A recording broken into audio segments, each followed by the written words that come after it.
Welcome to the channel. If you enjoy this video, don't forget to click like and subscribe to stay updated with our latest content. Your support helps us create more awesome videos for you.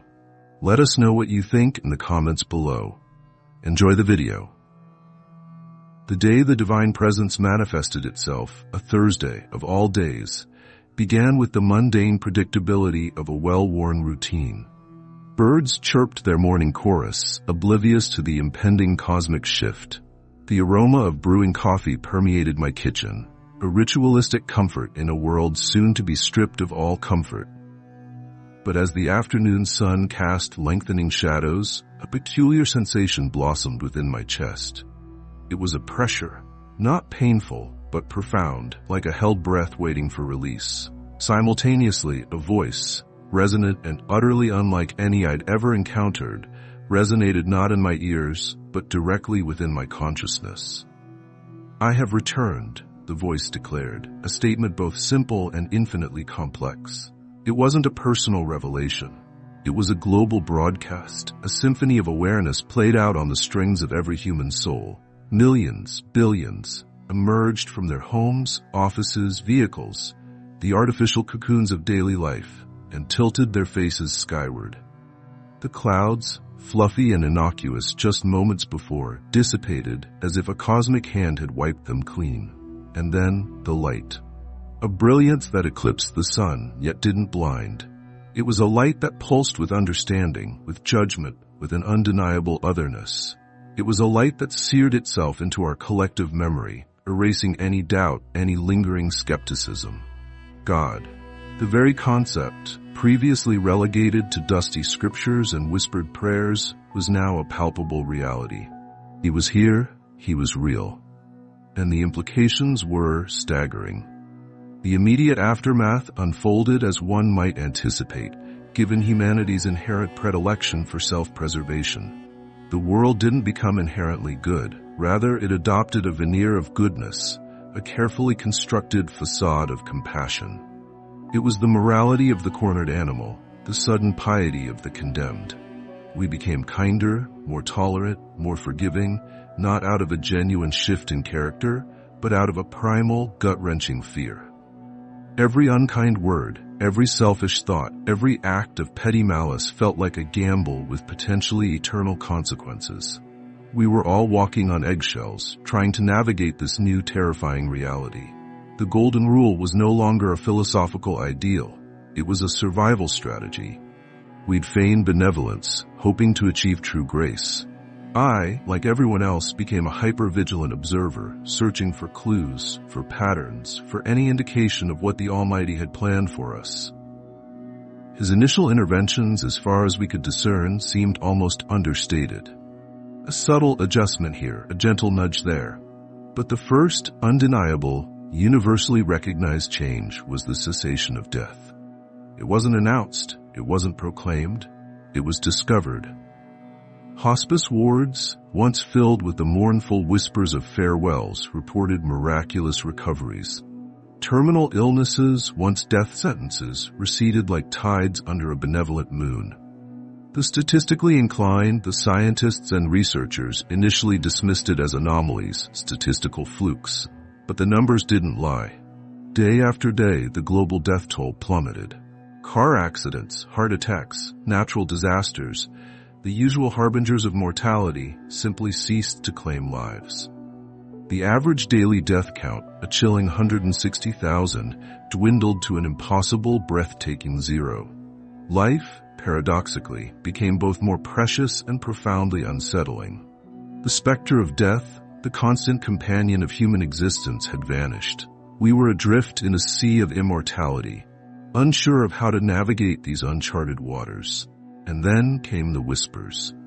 Rumors, fragmented and contradictory, began to circulate, filtering through online forums, hushed conversations at work, and anxious family gatherings. The whispers spoke of worship. The specifics were hazy, shrouded in speculation and fear. Some claimed it was a physical pilgrimage, a journey to a designated sacred location. Others believed it was a state of mind, a constant, unwavering devotion to the divine. The truth, as it often does, proved to be far stranger than any fiction. My mother, a woman of quiet strength and unwavering practicality, became my first-hand witness to this bizarre new reality. It was a Tuesday evening, shortly after dinner. She rose from her armchair, a strange serenity etched on her face. She donned her coat, her movements deliberate, almost ritualistic. "Where are you going, dear?" my father asked, his voice tinged with a bewilderment we all felt.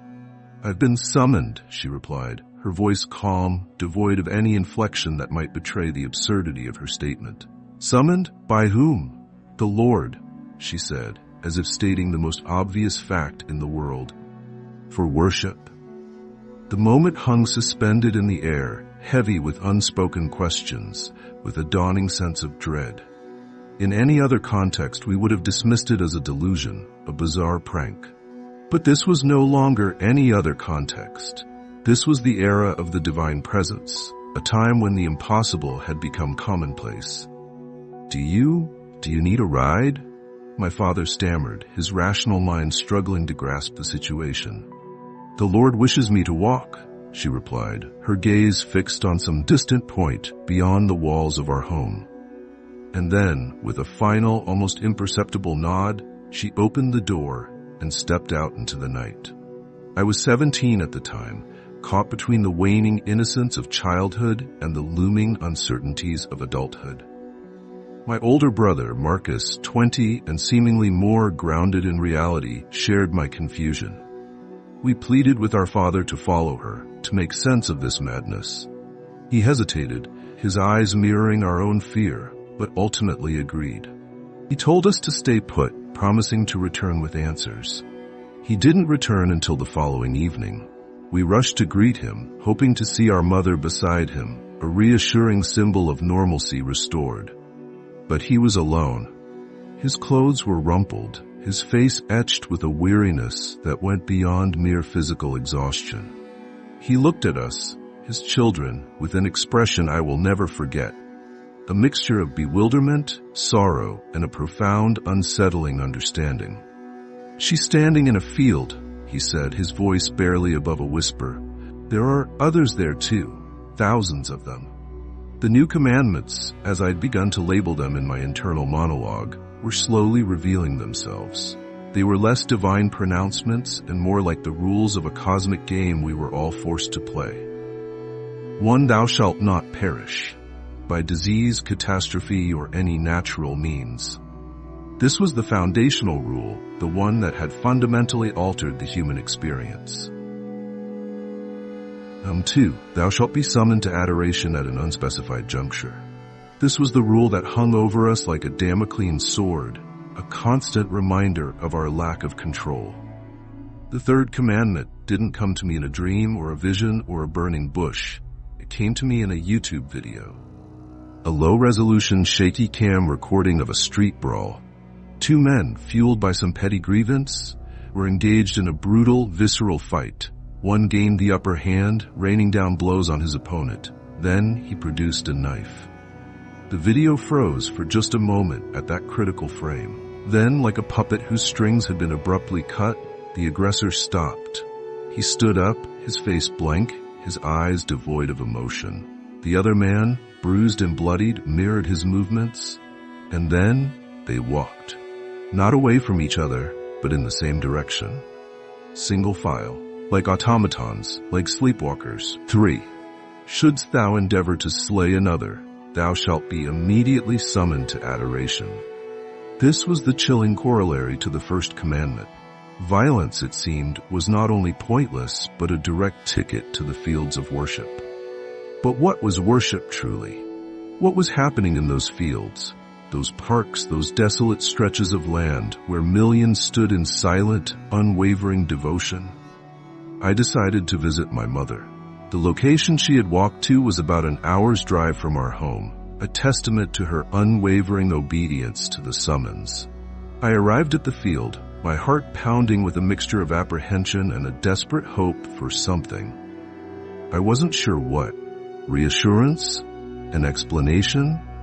The sight that greeted me was both awe-inspiring and profoundly disturbing. Thousands upon thousands of people stood in perfect formation, spaced evenly apart, like a living grid. They all faced the same direction, their heads tilted slightly upward, their faces devoid of expression. They were utterly still, not a twitch, not a blink, not a flicker of movement. It was like a vast, silent human chessboard. I navigated the rows, the silence broken only by the rustle of my own clothes, the thump of my own heartbeat. It felt like an eternity before I finally found her, my mother, standing there frozen in time, yet undeniably present. "Mom," I said, my voice choked with emotion. To my surprise, her mouth moved, though her eyes remained fixed on the sky. "Hello, sweetheart." How are you?" I asked, the question sounding absurd even to my own ears. "I am well," she replied, her voice soft yet strangely detached. "I am engaged in adoration." She wasn't entirely herself. There was a subtle shift in her demeanor, a distance that hadn't been there before. "Mom, are you able to move?" "I am engaged in adoration," she repeated, the emphasis slightly more pronounced. "But, do you want to come home?" The softness in her tone remained, but there was a subtle shift, a hint of subtext, as if she were trying to convey a message beyond the words themselves. "I cannot, my love." And then, with a clarity that chilled me to the bone, "I believe you should depart, perhaps before you too are compelled to remain." "But, home," she said, her voice firm yet gentle. "Depart swiftly, my dear." I told her I loved her, the words feeling inadequate, hollow, in the face of this overwhelming strangeness. I turned and walked away, weaving through the rows of worshippers, each one a silent testament to the power of the divine presence. I spotted other visitors, their faces etched with a grief far deeper than my own. They whispered words of love and comfort to their frozen loved ones, receiving responses that were polite, detached, God-centric. It was like visiting a graveyard, except the bodies were still standing, still breathing, still aware. But no one was truly gone. My mother hadn't died. Worship would end, wouldn't it? It had to. A few more weeks, a few more months, and she would return. The Lord would summon someone else to take her place. This was just a temporary interlude, wasn't it? 4.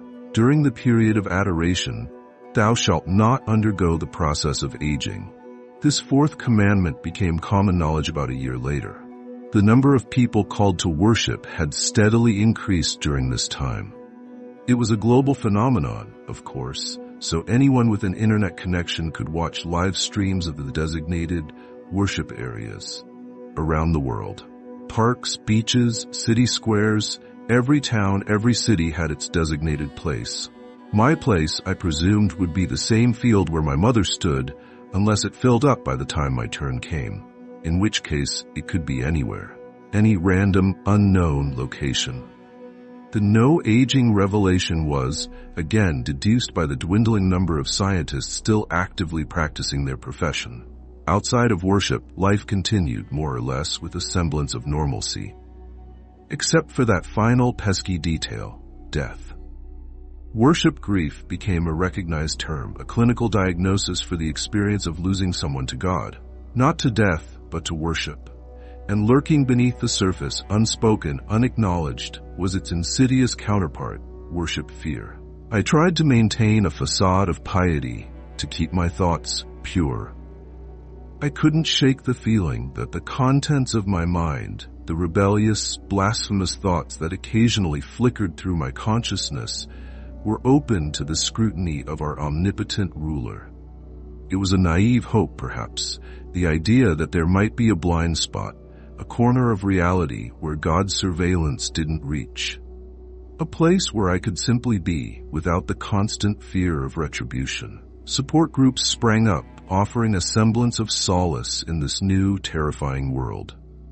I joined one, and that's where the no-aging aspect of worship was first presented to me as one of the many supposed benefits of the whole arrangement. I didn't find it comforting, not in the slightest, but I smiled and nodded, maintaining the charade of acceptance. The world was still the world, but less. The vibrancy had faded, the energy had dissipated. I would ride the train to work, observing the subtle shift in the average person's expression. It was no longer mere tiredness or crankiness. It was a quiet, pervasive terror. I once saw a woman break down in tears, muttering under her breath, "I do not wish to go." Or perhaps I was simply projecting my own fears onto her. Nightmares took on a new dimension. The worst dream I could have wasn't one of monsters or chases or natural disasters. It was the dream where I would suddenly stop, frozen in place, in the middle of some mundane activity. I would hear the voice in my head, the same resonant, unmistakable voice. "You have been summoned." My feet would begin to move, guided by an unseen force, and I would know with absolute certainty where I was going, even if I didn't consciously recognize the destination. I would jolt awake, drenched in sweat, desperately praying. The irony was not lost on me that I still retained control of my own body. And those fleeting moments of panic, when a random muscle spasm or twitch would send a jolt of fear through me, those were the true killers. 4 years passed. By then, an estimated 30% of the global population was engaged in worship. My father, sadly, had joined their ranks. My brother and I never witnessed his departure. He was out running errands, a trip to the mechanic, perhaps a physiotherapy appointment. It didn't matter. We held out hope until the third day of his absence. The field where my mother stood was full now. Our city had multiple designated worship locations. My brother and I took turns visiting these areas, hoping to catch a glimpse of our father among the silent, standing masses. We never found him. It was around this time that I began to suspect the existence of a fifth commandment. It was admittedly a redundant rule, as I'm sure you'll understand. The thought occurred to me as I observed people standing atop skyscrapers, perilously close to the edge, as if contemplating a final leap. And then, they would simply turn around. Or I would see people on bridges, walking alongside the traffic, their movements robotic, their expressions blank. And I would wonder if I was being cynical, or if perhaps some of these pedestrians had initially arrived with different intentions. My brother's mistake solidified my suspicion. I walked into his room one day to find him sitting at his desk, a gun pressed to his temple. His hand trembled, the barrel shaking, his finger resting on the trigger. I froze, paralyzed by a mixture of horror and a strange, morbid curiosity. And I confess, I had the following thought. Please, God, let the bullet pierce his skull. Let him find release. Instead, the gun clattered to the floor. His hand stilled. He stood up, walked to his closet, and put on his coat. "Marcus?" I asked, my voice barely a whisper. "Merely departing," he replied, his tone flat, emotionless. "Adoration," he said matter-of-factly. "I have been summoned." He headed for the front door. I followed. "Marcus," I said again, trying to keep my voice steady, trying to mask my own rising panic. I am merely inquiring out of curiosity." I desperately tried to avoid signing my own metaphorical death warrant with my words. "Are you capable of controlling your physical form at all, even slightly?" "No, and I am proceeding to adoration." "You cannot even." "If you were experiencing the summons, it would be evident to you as well, and now I must depart." He put on his shoes. I walked with him the entire way, 5 hours, until he took his place in the cleared-out parking lot of a defunct amusement park, alongside thousands of other men, women, and children. He didn't speak to me during the journey, and I, in turn, remained largely silent. 5. Shouldst thou endeavor to seize thine own existence, thou art correct. Thou shalt be immediately summoned to adoration. Gallows humor. That was how the world coped. Approximately 70% of the global population, give or take, was now in the worship state. I tried not to dwell on it. The image of my family, my friends, countless strangers, standing motionless, heads tilted skyward, bodies frozen for years on end, it was too much to bear. It was selfish, I know, but I found it increasingly difficult to visit my mother. When I did, it was a fleeting visit, a quick side hug, a whispered "I love you," and then a hasty retreat. I always hoped she would be in a deep trance, oblivious to my presence, but she was consistently, terrifyingly lucid. "Love you too, sweetheart," she would say. Way too present, way too aware. It made me profoundly uncomfortable. My preferred narrative was that worship was a blissful, effortless, dreamlike state. All the evidence pointed to the contrary. To God's credit, it seemed we were allowed to discuss our worship fear quite openly. Support groups, online communities, all reflected a more honest assessment of the human condition.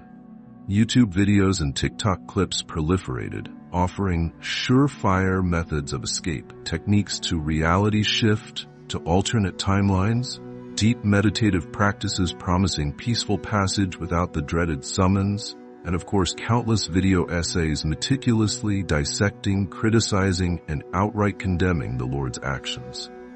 It was a digital rebellion, a chorus of complaint echoing across a world rapidly emptying of its inhabitants.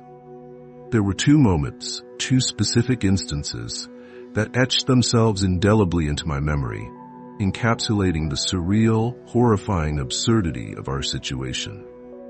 The first was the final video of a man who had meticulously planned an elaborate, Rube Goldberg-esque escape from his physical form.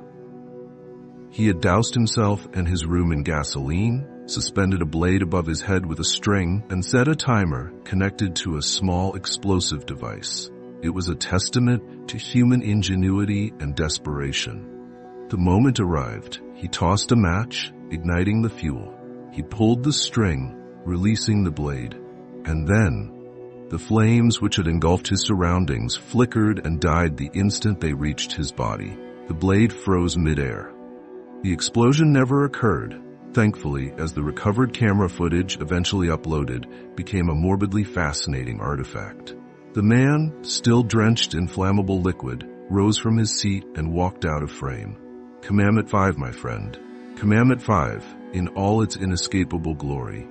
The second instance involved a popular streamer, a man known for his elaborate pranks and comedic persona. He had repeatedly faked being summoned during his live streams. His face would go blank, he would rise from his chair, and he would mechanically exit his room. He had cried wolf so many times that when the real summons finally came, his chat remained in a state of bewildered denial for hours. It was hilarious. It was horrifying. It was a perfect microcosm of our collective descent into madness. People still went to work, still clung to the remnants of routine, but it was a largely futile exercise. I'd see street preachers, their voices amplified by megaphones, proclaiming that our time was imminent, as if we weren't already acutely aware of that fact. Apple, despite the vast majority of its workforce having permanently clocked out, somehow managed to continue releasing new products. Streaming services were mostly reruns, however. It was probably difficult to commit to a full season of anything when your director, lead actor, lead writer, and pretty much everyone else on set could disappear at any moment, never to return. There were fewer and fewer people everywhere you looked. But logically, there were fewer customers as well. I grabbed a coffee from the local Starbucks, one of the few still staffed, and set off to visit my brother. It had been 2 years since his departure. His situation was the most difficult for me to process. I knew, deep down, that he wouldn't want my pity. But God, I pitied him. I returned to the parking lot. It was significantly more crowded now, seemingly at full capacity. I navigated the rows, the silence broken only by the rhythmic thud of my own footsteps, until I finally found him. "Hey," I said, the word feeling inadequate, almost disrespectful. "Hello," he replied, his voice flat, devoid of any inflection. "How is it?" I asked, the question feeling both pointless and profoundly necessary. I watched his chest expand and contract with his steady breathing. His head remained tilted upward, his eyes fixed on the sky. "How is it?" I asked again, my voice barely a whisper. "I am engaged in adoration," he replied, the words mechanical, rote. "And it will likely be my time soon as well," I said, trying to keep my voice steady, trying to mask my own rising fear. "Assist me in preparing." He remained silent. "Brother," I said, my voice cracking. It took him a long moment to respond. "You know," he finally said, his voice a low, monotone rumble, "the thought that occupies my mind most frequently is that of a stray projectile, a bullet perhaps, fired from a considerable distance, somehow evading the Lord's detection, striking me in the occipital region, and then oblivion. It is my most cherished contemplation, the aspiration that sustains me." I didn't say anything. I couldn't say anything. There is a sensation within my chest, a certainty. This will not cease. I felt trapped, suffocated. It will persist for eternity. No thermal demise, merely this. I placed my hand on his shoulder, a futile gesture, really. I think I just needed something to anchor me, to keep me from collapsing. "Please, discover a method to terminate me," he said. And then I had to leave. I couldn't bear it any longer. I think I heard him say, "Please remain." I required discourse, or perhaps I imagined it. Perhaps I heard it perfectly clearly, but chose to ignore it because the guilt was too much to bear. Survivor's guilt is a strange and terrible thing to experience when you're still on the sinking Titanic. Sure, your section of the ship might not be underwater yet, but it's only a matter of time. Whoever was keeping track had long since given up. Almost everyone was gone. It was sheer, dumb luck that I hadn't been summoned yet. Pure, unadulterated chance. My tentative research had begun the moment my father disappeared, but it escalated dramatically after my conversation with Marcus. I approached everything with an open mind, desperate to try anything, to find some loophole, some escape. Specific meditations, incantations, prayers to the Lord begging for an end to this global worship session. I traveled to specific coordinates, to towns where rumors claimed people could actually die.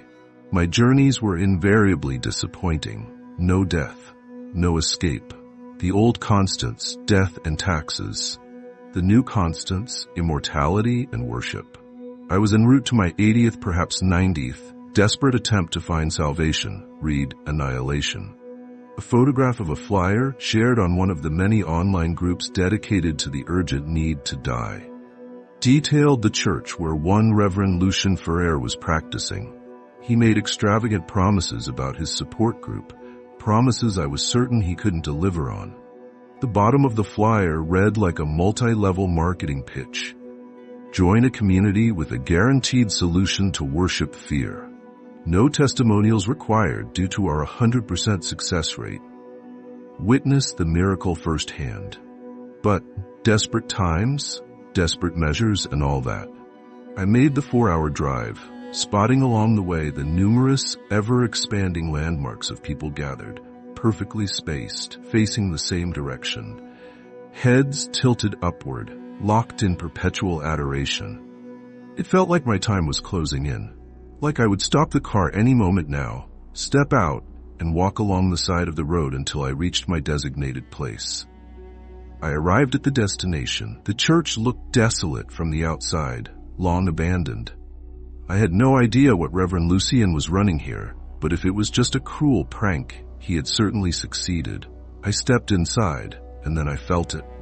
The absence of the feeling of the Lord in my chest. It felt like my connection to the Creator had been severed. Near the entrance, there was a table with a sign-in sheet and a pen. I hastily scribbled my name and the time. The interior stretched out, long and dimly lit. I took a seat in one of the pews. There were a few other people scattered throughout the rows, their faces etched with a mixture of anxiety and weary resignation. They looked like they had been waiting for quite some time. After a while, a man emerged onto the stage. "It will be a few more hours, but he should be attending to all of you shortly," he announced. It felt like waiting in a doctor's office for an appointment. He didn't reappear for quite some time as promised. Time seemed to stand still. I heard the tick, tick, tick of a clock somewhere in the building. My hands rested on my legs. "Don't move involuntarily, don't move involuntarily," the mantra repeated itself in my mind. He finally returned, calling out someone else's name. "Thomas Gilmore? Is Thomas Gilmore present?" And sure enough, Thomas rose from his seat and followed the man to the back. Tick, tick, tick. Eve Merritt, Eve, present. Her hand shot up. Present, and she too disappeared into the back rooms. Tick, tick, tick. I had no idea how much time I had left. It simply indicates Lily here, he said, scrutinizing the sheet. Lily? She is currently in the restroom, another stranger informed him. Very well, we will attend to her upon her return. And then the sun began to set. How long would this support session last? I couldn't wait for them to close up for the evening. I couldn't come back tomorrow. I couldn't wait. I couldn't fucking... All right, we have a Jake Miller here? Jake. Present, I shouted, the word bursting from my lips. I immediately stood up. I had the horrifying thought that my body would turn itself around, that I would leave the church and walk directly into the sunset, but instead my footsteps carried me up the aisle, and then I was standing directly in front of him. To the rear, he instructed, and I followed him through a confusing labyrinthine pathway of closed doors, cluttered boxes, and dimly lit hallways until we finally arrived. 2. A confessional booth. Within? I asked, my voice trembling. Within, he confirmed. I entered the booth. There was blood on the seat. Blood. Such a novel sight. Please be seated, disregard the dried. You understand, it is of no consequence. You will be fine. Sit, said the man I presumed to be the priest, his voice muffled by the partition. I obeyed. Reverend Lucian? I inquired. It took him a moment to respond, to register the name. Ah, yes, Reverend Lucian, certainly.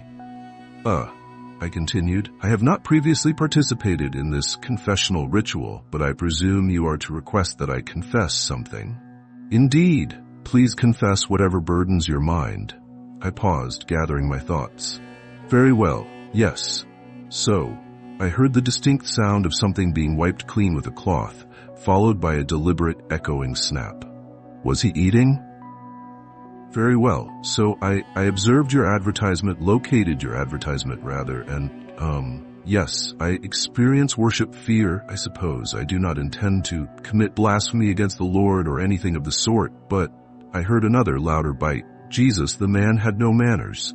But yes, I am uncertain if I desire to stand in a field for a century, engaged in worship, I suppose. It is not a century, he interjected, chewing loudly. It is forever, eternity. That was his little endeavor. His little what now? Heaven on earth, eternity. That was always the objective, for all of you to become unified with the Lord for the remainder of time. Of course, he desired to manifest when the population was at its peak. Correct? He said, stifling a laugh. Like presumably less stimulating when it is merely cavemen, correct? Billions of individuals or 10,000 cave dwellers? Which would you select? I apologize. What relevance does this hold? None. None, I apologize. Please proceed. Very well, I said, regaining my composure, and, I believe that was the extent of it. Your advertisement indicated a guaranteed solution? Indeed, he said. I can terminate your existence. You can terminate my existence? Yes, presently, at this very moment. Of course, if you require time for deliberation, the answer is no. And should you depart from this church, God will immediately summon you to join the flock. That is, what? How would you possess such knowledge? What is your decision? There are others awaiting that, and I am a man of considerable demands. A busy reverend. I mean, the decision would be affirmative, but that would constitute a violation of Commandment 3. I apologize. I suppose you are unfamiliar with that designation. Essentially, I have been endeavoring to maintain a record of events, and Commandment 3 is my personal shorthand for the principle that if you endeavor to. Suddenly, the partition collapsed. The knife plunged swiftly into my jugular. I couldn't believe it. Blood gushed onto my shirt, my legs. I gasped, my vision blurring as I struggled to focus on the man who had delivered the blow. The man who held a bloody knife in one hand and a half-eaten apple in the other. The Lord and I have a mutual understanding, he said, his voice calm, almost casual. He has his domain and I have mine. although this one is considerably smaller than what I am accustomed to. I felt my head droop involuntarily. My eyes adjusted to the final image, myself, drenched in my own blood. "You are welcome," I think I heard him say, and then everything faded to black.